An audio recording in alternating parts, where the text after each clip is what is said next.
Olá, eu sou Mônica Bergamo e esse é o programa Ponto a Ponto. Junto comigo está o cientista político Antônio Lavareda. Aqui no Ponto a Ponto, semanalmente selecionamos dados de algumas das principais pesquisas de opinião para nos ajudar a discutir política e políticas públicas no Brasil.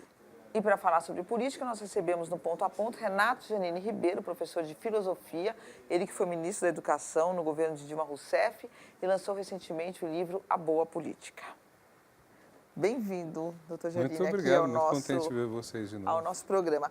Queria começar com uma colocação que é a seguinte: durante alguns anos, nos últimos anos, algumas décadas, a gente ouviu uma história bem interessante sobre o Brasil. Que a gente tinha, depois da redemocratização, conquistado a democracia, com o governo Fernando Henrique conquistou-se a estabilidade, com o governo Lula se passou a investir fortemente em políticas públicas e inclusão, e que o próximo passo seria um salto de qualidade, uma educação melhor, serviços melhores, que essa era a grande demanda. Pelo que eu estou entendendo, nada disso era uma tese que não deu muito certo, né, professor? O que aconteceu e o que possibilidades o senhor vê? A gente está retrocedendo a ponto de ter que se preocupar com a primeira pauta da democracia? Olha, eu justamente no livro que eu publiquei, mas eu tenho um artigo meu de uns 3, 4 anos atrás, quando dos movimentos de 2013, que me entusiasmaram muito por ver a moçada indo para a rua, ocupando, uma coisa meio maio de 68 na França. E aí eu disse, bom, a primeira agenda foi a democratização, 85, a segunda foi a estabilidade monetária, Plano Real, 94, terceira, a adoção como política de Estado da inclusão social, 2003, e a quarta seria exatamente isso que você está falando, seria educação, saúde, segurança, de qualidade. Eu até propus uma definição de classe média que seria, classe média é quem paga uma segunda vez pelo que já pagou no imposto. Então, coloca o filho na escola privada, paga plano de saúde, paga vigilante na rua ou no condomínio, e eu estava certo de que ia caminhar por aí, como eu acredito que é a maior parte. E houve esse colapso assim, desse caminho, um atraso na economia muito grande, retrocesso em direitos humanos. Agora, eu acho que a gente tem que pensar que isso não é um processo apenas brasileiro.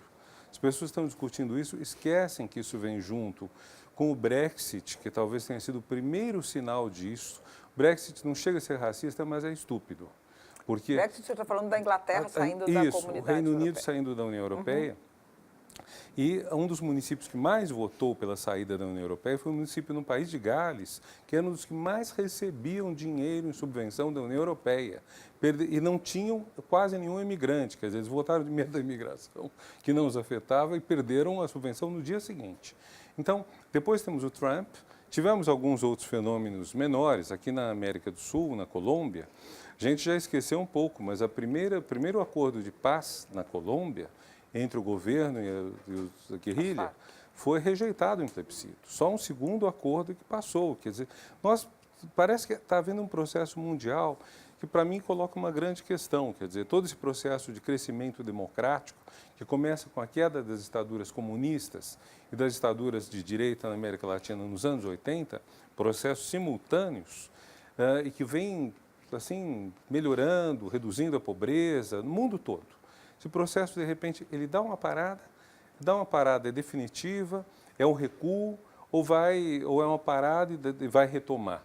O fato é que muita gente que nós imaginávamos que estava satisfeita com esse mundo, não estava.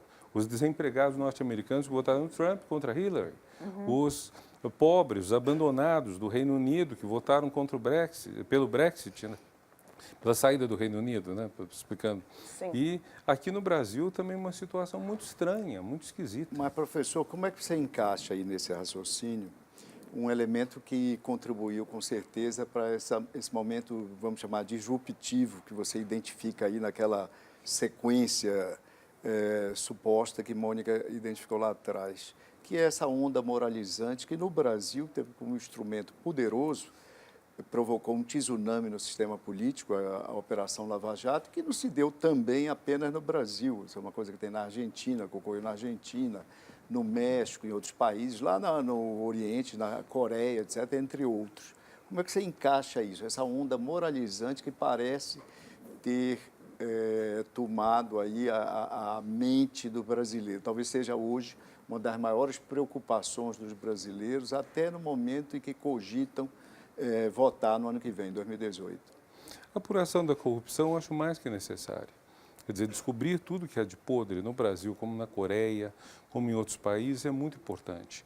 É bom lembrar que a própria eleição do Macron na França só aconteceu porque o favorito, o nome óbvio, que era o candidato à direita, François Fillon, foi pego com a mão na botija numa história, em termos brasileiros, muito pequena. Nepotismo. Nepotismo. Uma história, para nós, seria pequena, mas bastou para liquidá-lo. Como ele não quis sair, como ele não quis ceder a vaga, Macron apareceu e deu essa surpresa, que para mim é até positiva, porque é um sangue novo, são questões novas que estão colocando. Então, acho que é um lado muito positivo nessas apurações todas. Há um lado que eu vejo negativo, que é deixar pessoas presas tempo demais, fazer pressão, violar um tanto os direitos que as pessoas têm à defesa.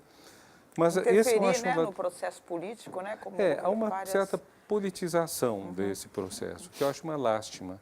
Eu acho que se esse processo, tanto a Lava Jato de Curitiba, que aparentemente é mais contra o PT, contra a Lava Jato de Brasília, que aparentemente foi mais contra o PMDB. Mas nos dois casos, eu penso que há uma certa politização, que deveria ficar claro que é contra todos os que tenham feito alguma coisa de corrupção. Agora, que relação isso tem, por exemplo, com toda essa... Quando se falou em moralismo, eu pensei nesse moralismo que agride uma intelectual estrangeira, Judith Butler, porque ela vem falar de gênero. Esse outro moralismo que aparece na escola sem partido, que, na verdade, quer que a escola faça, sim, doutrinação, uma doutrinação do jeito dela.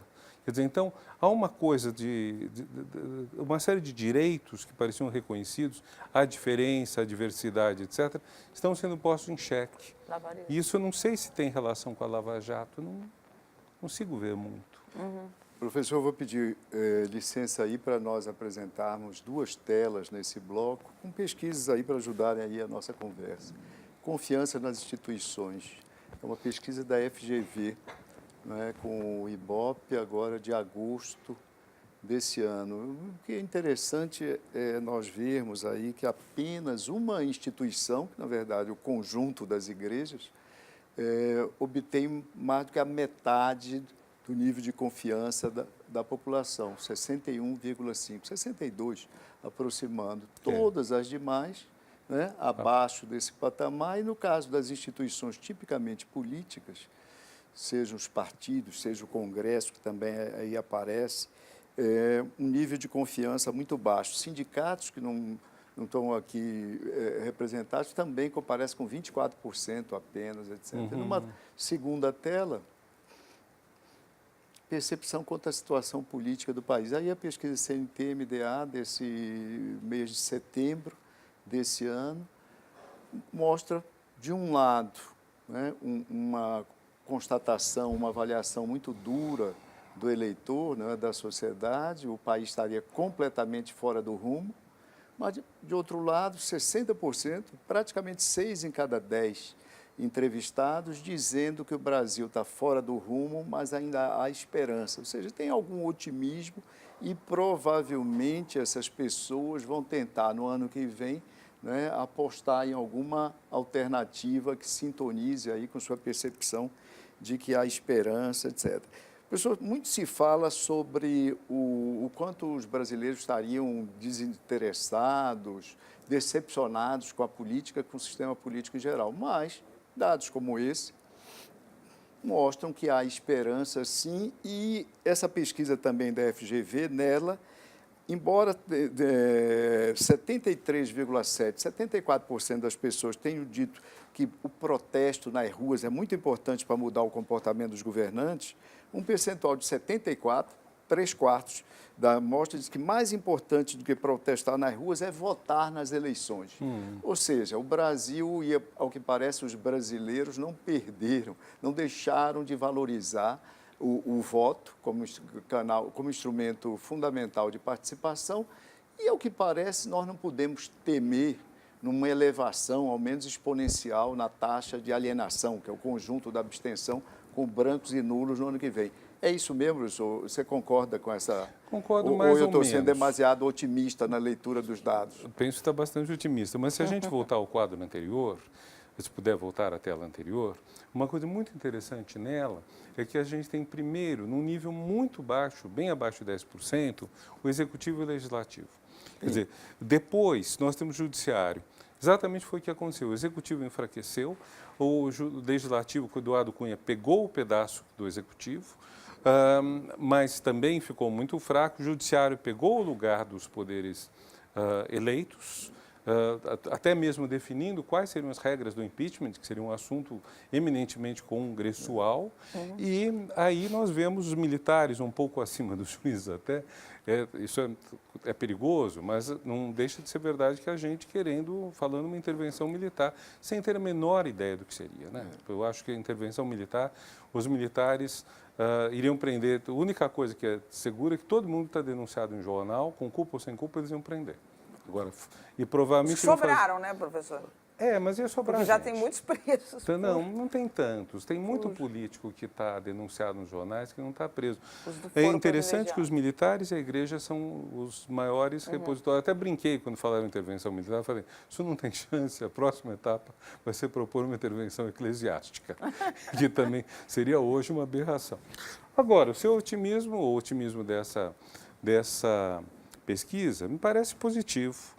O que me parece que as instituições estão muito desvalorizadas e o terceiro poder, o judiciário, também está sofrendo, à medida que vem à tona os salários altíssimos, muito acima do teto constitucional. Como se disso tudo nós vamos sair dessa situação, quando vamos sair, eu não sei. Eu sou um pouco pessimista quanto às eleições.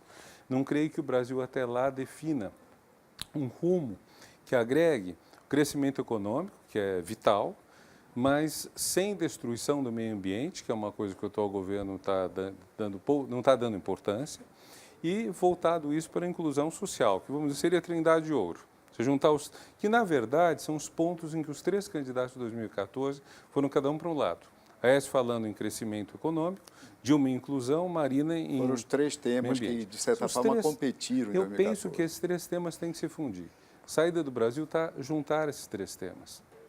O senhor também já disse que a política são dois pares, democracia e república, democracia que vem de baixo, querendo mais conquistas, querendo melhorar, e a república algo de mais organização, simplificando bem o que o senhor disse. E que o PT seria mais a democracia e o PSDB um pouco mais a república. Agora, esses dois partidos, eles foram, eu não diria destroçados, mas muito abalados nos últimos anos por investigações, pelo desgaste do governo Temer, no caso do PSDB. O que vai sobrar deles? O senhor acha que esses dois partidos têm condições de fazer o que o senhor estava falando? Quer dizer, apresentar candidaturas que possam unir esses três vetores que o senhor disse serem importantes, não é? De desenvolvimento, preservação do ambiente. O senhor acha que tem condições dessa polarização se repetir ou nós vamos ter espaço aí para novidades? Mônica, eu posso ter minha preferência política, mas eu não sinto nenhum prazer quando vejo um partido importante entrar em crise séria e ser desgastado. Porque, na verdade, esses dois partidos foram os dois grandes partidos melhores que o Brasil já teve. O PSDB defendendo uma agenda modernizadora, mais ligada ao capital, com grande respeito aos direitos humanos. O PT defendendo uma agenda mais vinculada ao trabalho, mais de esquerda, também com grande respeito aos direitos humanos. E nós nunca tivemos partidos desse porte, os dois finalistas em, 5, 6 eleições consecutivas, que tivessem essa qualidade. Nossos partidos anteriores não tinham essa qualidade quando eram grandes. E quando eram pequenos, quando eram bons, eram muito pequenos. Então, eu não consigo ver, por enquanto, quem possa substituí-los nesse papel. Eu veria com mais satisfação se os dois partidos conseguissem se reconstruir. Quando o PSDB perdeu a eleição de 2014, ou seja, a sexta eleição consecutiva, a quarta eleição consecutiva que ele perdia para a presidência, eu até escrevi um artigo dizendo a melhor coisa a fazer é fazer o que os franceses chamam de estados gerais. Começar da base, ver em cada município quem eram simpatizantes do partido, levar líderes lá para discutirem, não deixar que gente que fosse totalmente contra os ideais do partido desse o tom, mas, ao mesmo tempo, colher de reconstruir-se. O partido que tivesse feito isso, se o PSDB tivesse feito isso, em vez de ficar atrás do Eduardo Cunha, ele teria saído ganhando e ganharia as eleições do ano que vem, assim, de goleada. Acho que foi uma grande ocasião perdida. O PT tenta fazer alguma coisa parecida com as caravanas, mas é claro que não são a mesma coisa. Caravana não é um espaço de debate, é um espaço de revitalização do Lula e da tradição do PT. Eu acho que acho que seria muito bom, isso é ideal, eu não tenho nenhuma influência para dizer isso, seria muito bom que eles tentassem fazer, a partir da base, o que eles podem propor e o que eles podem propor de realista. Professor, antes da gente chamar as telas, eu queria saber o que seria uma eleição com o Lula impedido de disputar a presidência da República por questões judiciais. Apesar de serem questões judiciais, eu penso que isso reduziria um pouco a legitimidade dessas eleições. Quer dizer, quando você elimina um candidato que tem maior número de intenção de votos, qualquer que seja o argumento vai soar sempre um argumento político. Isso já aconteceu em vários países. Na Malásia, uns anos atrás, isso aconteceu de o governante que estava no poder impedir o candidato mais popular de concorrer. Várias vezes isso aconteceu em outros países, nunca teve um aspecto positivo, um aspecto de que, então, a vontade do povo foi inteiramente preservada. Então, eu penso que esse é o problema. Quer dizer, eu veria com... Eu não creio que Lula tenha tanta chance de ganhar assim, para dizer a verdade. Mas, professor, será que não seria também plausível a ideia de que num país como o Brasil, com o nível de desenvolvimento que a gente tem, etc., que a sociedade alcançou, etc., seria um mau exemplo para a sociedade alguém já condenado num processo de corrupção, independentemente da pertinência ou não da sentença do juiz, e sem fazer nenhuma avaliação, isso somente pelo fato, e com outros processos pendentes, né, indo na mesma direção, isso não ajuda a deseducar a cidadania, até porque é um país que adotou recentemente, por iniciativa popular, a lei de ficha limpa. Não é uma coisa que, de outro lado, não seria positivo, não seria negativo para o nosso processo democrático? Vareda, esse é um bom argumento, mas tudo depende de uma questão só. Considerar-se que as sentenças judiciais tenham sido justas ou não. E esse é um problema que acontece desde o mensalão. Quer dizer, eu quando teve o mensalão, eu fiz uma enquete sem nenhum sentido científico, não tem valor científico zero. Mas na minha página no Facebook... Pesquisador não precisa se preocupar não, com não, mas zero mesmo. Mas eu tinha muitos amigos tucanos e muitos amigos petistas. E eu fiz uma pergunta, quem de vocês mudou de opinião em função do julgamento?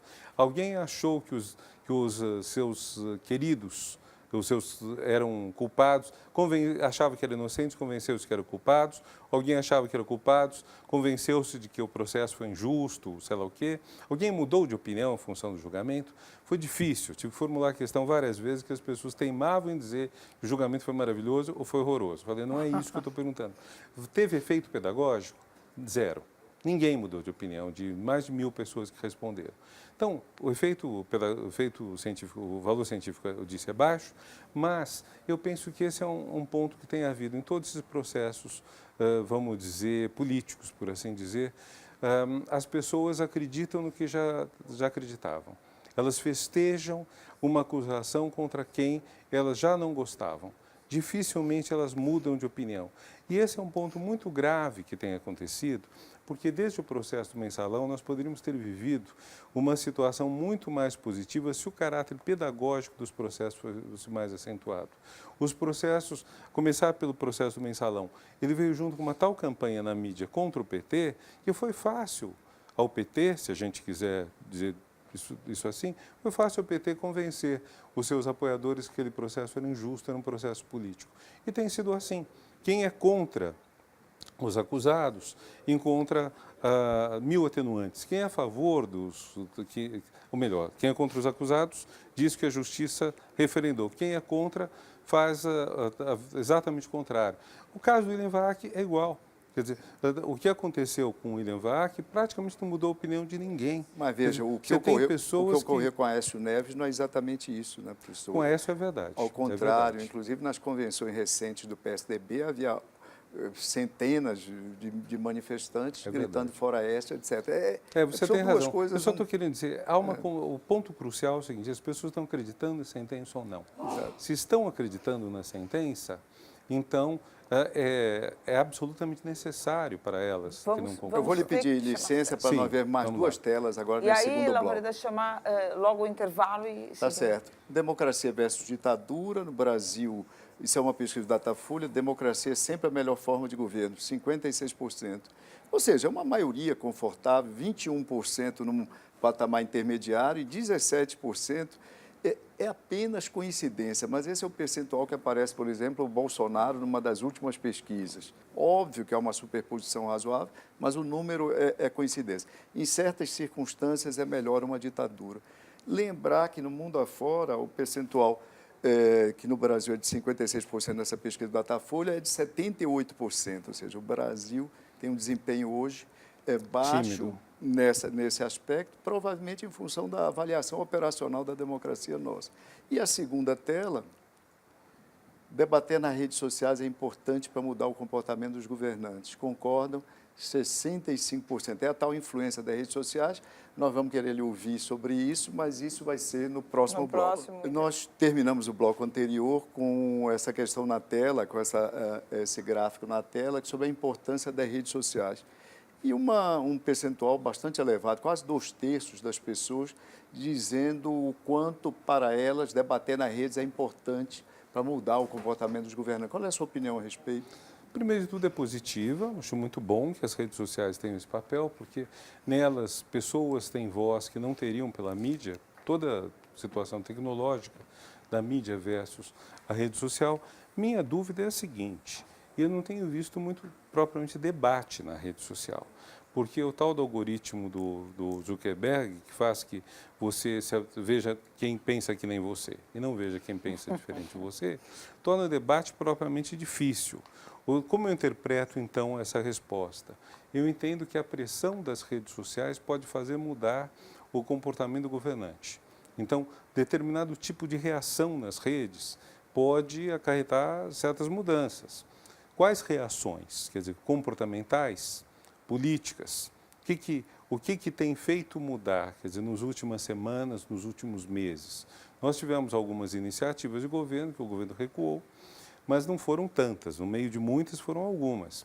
Então pode ser isso, pode ser que tenha esse efeito. Eu acho positivo, mas eu lembro da revolução do Twitter, que foi na Moldova, que eu duvido que muita gente consiga localizar no mapa do mundo onde fica. Mas, enfim, na Moldova teve uma revolução que derrubou, entre aspas, o governo, forçou o governo a demitir-se, país parlamentarista. Por quê? Porque eles tinham o governo tinha fraudado as eleições parlamentares. E aí, com 140 caracteres, que era o Twitter, você conseguiu juntar a gente. Por que os 140 caracteres foram tão poderosos? Porque todo mundo já estava convencido de que houve roubo. Então, foi só a fagulha. Primavera Árabe também. Também. Eu acho que isso são coisas de fagulha. A rede social, ela não cria exatamente um debate longo, textão, sabe? Mas quando está todo um descontentamento e muita gente se junta, isso pode ter efeito. Professor, e como é que a gente entende um quadro aqui brasileiro em que o governo, que é um governo, acho que até o senhor já fez essa colocação, que é legal, né, mas tem problemas graves de legitimidade, fazendo uma pauta que seguramente não teria sido aprovada nas eleições de 2014. Embora o presidente Temer tenha sido vice, tenha sido eleito, tenha voto, porque ele teve votos com a chapa, em nenhum momento a chapa do presidente Temer, que era Dilma e Temer, submeteu essa agenda que ele implantou à população. E muitas dessas pautas são, evidentemente, impopulares. E como é que se explica que essas pautas avancem? Ele está tendo dificuldade com a reforma da Previdência, que já era previsível, mas as outras pautas avançaram. Teto de gastos, reforma trabalhista. Ele recuou em algumas questões ambientais, até por repercussão internacional. Como é que se explica essa facilidade para se aprovar um governo tão impopular, com problemas de denúncia de corrupção, sem apoio da população a população não apoia essas pautas? Como é que isso está acontecendo? O que o senhor acha? Olha, essa é a grande questão, Mônica. Eu não sei se alguém tem uma resposta muito boa. É o paradoxo Temer chamado. É um paradoxo tremendo. Agora, primeiro, eu acho que muita gente ficou desencantada da política. Quer dizer, muita gente esperava, tirando a Dilma, que tudo fosse florescer e depois percebeu que não, percebeu que em termos de corrupção as coisas parecem ter piorado, porque há muito mais acusações hoje, muito mais elementos a embasar essas acusações do que houve contra a própria Dilma, ou os ministros dela. Então, me parece que em vez das pessoas darem uma volta, digamos, 180 graus e apoiarem o governo anterior, que acho que isso elas não querem fazer, elas simplesmente não sabem o que fazer. Professor, não vem rumo. Não lhe parece? Olha, a pesquisa do Datafolha, pesquisa recente, nós usamos alguns. Tá, Beto? Tem um dado lá que talvez nos ajude a entender um pouco desse chamado paradoxo Temer, ou seja, por que é que o governo é tão impopular, mas as pessoas não vão às ruas? A grande maioria não vai às ruas. Isso é um dos aspectos do paradoxo. O outro é a agenda legislativa que a Mônica lembrou. Com relação ao primeiro aspecto, eu lembrava, aparece lá 3% de popularidade, ok, mas aparece também, acha que o governo Temer deve ser encerrado agora ou deve continuar até o final? 50-37%. Entre as pessoas com renda superior a 10 salários mínimos e mais escolaridade, se inverte a maioria dizendo que gostaria que o governo ficasse até o final. Ou seja, há uma avaliação, digamos, uma pesquisadora alemã, mais de 20 anos atrás, a Noelle Neumann, falava em espiral do silêncio. Não lhe parece que deve ter mais gente apoiando efetivamente esse governo do que se sente à vontade para confessar diante de um entrevistador? Tal a massiva onda de notícias negativas que chegam sobre esse governo? Sempre houve isso que chamavam de voto envergonhado, né? As pessoas que não tinham vergonha de dizer que iam votar no Jânio Quadros, quando ele disputou a eleição com o Fernando Henrique em 1985. Em alguns casos pode ser. No caso, eu acho mais que desânimo, Lavareda. Eu acho que as pessoas não veem como isso vai sair. Veja, a própria questão do fora Temer. Muita gente quer que Temer saia do cargo, mas para colocar o quê? Sabe, fazer eleições agora, com que candidatos, com que partidos? Deixar uma eleição indireta para completar o mandato, quando todos os nomes surgiram para indiretas, tinha uma coisa em comum, nenhum deles tinha a menor chance nas eleições diretas, mas a menor. Quer dizer, então, tudo isso deixou muito desanimado o país. Não pode ser aquele sentimento que as nossas bisavós ou avós falavam sobre o marido, ruim com ele, pior sem ele? Não é um pouco isso também? Não sei se chega a ser Ou seja, está isso. ruim, mas tirar é uma conturbação que pode afetar ainda mais. E a saída está datada para pouco mais do que um ano. Né? Agora, o problema também é o seguinte, os nomes que estão na praça de candidatos, eles definem muito pouco em termos de um rumo. Esse rumo que eu disse, que eu não vejo saída para o Brasil sem o crescimento econômico, sustentável ambientalmente e para promover a inclusão social, como eu disse antes. Não vejo. Mas eu não vejo essas questões sendo colocadas muito na praça. Professor. Você veja, as candidaturas de esquerda, elas são mais frontalmente contra as reformas previdenciária, trabalhista. Alguma coisa disso teria que ser feita, não no porte que foi feito, não com o que eu acho uns exageros da reforma trabalhista, mas alguma coisa teria que ser feita. Então, você tem uma discussão, e de fato nós passamos 3 anos de recessão. Isso é insustentável para um país como o Brasil. E tem que fazer um ajuste fiscal. Tem que fazer um ajuste. Eu só acho que o ajuste seria mais democrático se ele pegasse quem tem mais dinheiro, se ele mexesse numa alíquota mais alta do imposto de renda pessoa física para as pessoas com mais dinheiro. Mas isso é um assunto praticamente tabu. Isso, IPVA progressivo, que eu acho que não existe, IPTU progressivo, que é previsto na Constituição, mas é pouco aplicado, seriam formas de você arrecadar dinheiro para o Estado, onerando quem tem mais posses e desonerando quem tem menos. Mas essas questões mal são colocadas na discussão. Professor, tem um tema que voltou aí, que o presidente Temer já lançou, depois ele ficou adormecido e agora voltou aí em conversas, inclusive com o presidente do Tribunal Superior Eleitoral, Gilmar Mendes, o próprio presidente Temer, o presidente do Senado, Eunício, o presidente da Câmara também já foi procurado para falar sobre isso, que é a questão do semipresidencialismo. O governo enviar um projeto para o Congresso com essa proposta. O que o senhor acha disso nesse momento? Você acha oportuna essa discussão, pertinente? O senhor acha que pode ser um bom caminho? Ou é um caminho como acredita, por exemplo, o PT, de se, na verdade, não ter eleições, vamos dizer, da forma como se estão colocadas hoje e que dão grande chance ao presidente Lula, ao ex-presidente Lula, de voltar a se permanecer na O nosso histórico de eleições indica muito mais convicção na escolha do executivo do que do legislativo. Então, o aumento do poder do legislativo em detrimento do executivo é muito complicado. Tanto que foi recusado em 2 plebiscitos, o que já coloca uma questão de legitimidade. Chamar um regime parlamentarista de semipresidencialista vamos dizer, apenas uma tentativa de tapar um problema sério, que é esse, quer dizer, o eleitorado brasileiro não quis 2 vezes, e além do mais, não sei se mais grave ou tão grave, o fato de que o voto para deputado e mesmo um senador é um voto muito menos convicto do que o voto para qualquer cargo no executivo. O sistema eleitoral que a gente tem contribuído. Nosso sistema eleitoral, se a gente puder falar, pega o caso da França. O caso da França, todo mundo está falando, queremos um Macron. Primeiro de tudo, Macron não é qualquer um. Macron não é apresentador de TV. Macron é um homem intelectualmente forte, que foi ministro, trabalhou no setor privado, tudo mais. Segundo, o sistema francês é muito diferente. Primeiro, praticamente qualquer um pode ser candidato a presidente. Se ele for presidente, passar nos 2 turnos, que não são fáceis, mas no caso ele passou por pouco, mas e foi o segundo colocado por pouco, mas conseguiu. Mas esse sistema tem um outro aspecto que é 1 mês depois se elege uma nova Câmara. E seja quem for o presidente eleito, ele terá a maioria. Então, o semipresidencialismo, no exemplo mais forte, historicamente falando, que é o francês, seria o modelo disso tudo, na verdade, ele foi cada vez se tornando mais presidencial. Quer dizer, com de Gaulle ele era fortemente presidencial, com Mitterrand bastante, e depois que o mandato do presidente passou a coincidir com o da Câmara, na prática, então isso ficou mais forte. Poucas vezes houve coabitação, não é? Coabitação havia quando o mandato presidencial era maior, era 7 anos. 7 anos. Agora que os dois são de 5, a tendência é essa, totalmente diferente do nosso sistema. Quer dizer, a eleição do legislativo se completa antes da eleição do executivo se completar, porque pode ter um segundo turno. Então, precisaria ter uma coisa assim, precisaríamos ter uma representação talvez distrital, proporcional realmente aos eleitores, não sem esse limite, sem esse teto de 70 deputados e esse piso de 80 deputados para alguns estados. Então, teria que mudar muita coisa e, sobretudo, os eleitores teriam que saberem quem estão votando. Professor, infelizmente a gente chegou ao fim do Ponto a Ponto. Queria agradecer a sua presença aqui e convidá-lo para novas conversas. Eu que agradeço a oportunidade de estar com 2 pessoas do quilate de vocês.